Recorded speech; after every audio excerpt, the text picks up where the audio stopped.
আসসালামু আলাইকুম বন্ধুরা।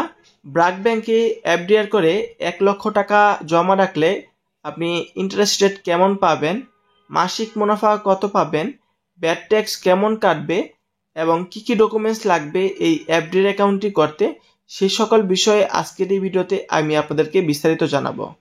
তো বন্ধুরা, আপনি যদি ব্র্যাক ব্যাংকে 1 লক্ষ টাকা জমা রাখতে চান তাহলে আপনি কয়েকটি ধাপে আপনি রাখতে পারবেন। মানে হচ্ছে এক একটি ধাপ অনুযায়ী কিন্তু ইন্টারেস্ট রেট আলাদা হয়ে থাকে। যেমন আপনার 3 মাস, 6 মাস, 1 মাস, 1 বছর, আপনি যেই মাসের যে মাস বা যে মেয়াদ অনুযায়ী রাখুন না কেন, সেই মেয়াদ অনুযায়ী কিন্তু ইন্টারেস্ট রেট বা মুনাফা কিন্তু এক এক রকম হয়ে থাকে। তো বিভিন্ন মেয়াদকাল অনুযায়ী ইন্টারেস্ট রেট আপনি কেমন পাবেন সেটি আপনাদেরকে দেখাচ্ছি। তো 30 দিনে আপনি পাচ্ছেন 30%, বা 60 দিনে যদি করেন তাহলে 5%। তো 90 দিনের জন্য করলে পাবেন 9.25%, 180 দিনের জন্য করলে পাবেন হলো 9.50%, 12 মাসের জন্য যদি করেন তাহলে পাবেন 10.25%, 18 মাসের জন্য যদি করেন তাহলে পাবেন 10.50%।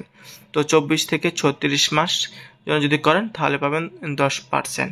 তো এই হচ্ছে আপনার মূলত 1 মাস, 2 মাস, 3 মাস, 1 বছর যেই মুনাফাটি রয়েছে বা রেটটি রয়েছে সেটি। তো এই ইন্টারেস্ট রেটে আপনি মাসিক মুনাফা কেমন পাবেন সেটি আমি আপনাদেরকে জানাচ্ছি। 1 লক্ষ টাকা জমা রাখলে 1 মাসে আপনারা 3%-এ পাচ্ছেন 250 টাকার মতো।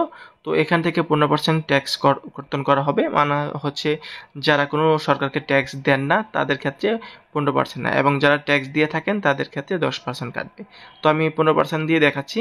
তো 15%-এ আপনি যে ট্যাক্স কাটবে 38 টাকা 250 টাকার থেকে, ট্যাক্স কাটার পর আপনারা 1 লক্ষ টাকায় 213 টাকা এক মাসের মাসিক মুনাফায় পাচ্ছেন। তো আপনি যদি একইভাবে 3 মাসের জন্য করেন তাহলে 9.25% পাবেন। তো সেক্ষেত্রে অবশ্যই 15% কর্তন করা হবে। 1 লক্ষ টাকা পাবেন 2313 টাকা 3 মাসে। তো সেখানে 15% কর্তন করবে ট্যাক্স 347 টাকা। তো ট্যাক্স কাটার পর পাবেন 1966 টাকার মতো। এরপরে হচ্ছে 1 লক্ষ টাকা যদি আপনি 6 মাসের জন্য জমা রাখেন তাহলে 9.50% ইন্টারেস্ট রেট পাচ্ছেন। সেক্ষেত্রে 1 লক্ষ টাকায় 4750 টাকা পাচ্ছেন, এবং সেখান থেকে উৎসেকর 15% ট্যাক্স কর্তন করা হবে। তো 15% কাটলে আপনি 713 টাকার মতো কাটবে ট্যাক্স, এবং ট্যাক্স কাটার পর পাবেন 4038 টাকার মতো। তো এই হলো আপনার 6 মাসে। এখন আমি আপনাদেরকে 12 মাসের যে হিসাবটি সেটি জানাচ্ছি। তো আপনি যদি 12 মাসের জন্য রাখেন তাহলে আপনারা পাবেন 10.25%, 1 লক্ষ টাকায়। তো 1 লক্ষ টাকায় আপনারা যে পাবেন 10,250 টাকা। তো সেখান থেকে 15% কর কর্তন করলে আপনার যে ট্যাক্সটি কাটবে 1538 টাকার মতো, এবং ট্যাক্স কাটার পর পাবেন 8,713 টাকা। এটি হচ্ছে ট্যাক্স কাটার পর। তো এই হলো মূলত বিষয়টি। আপনি যত টাকায় রাখুন না কেন এই হিসাব করে কিন্তু আপনি যোগ করলে হবে।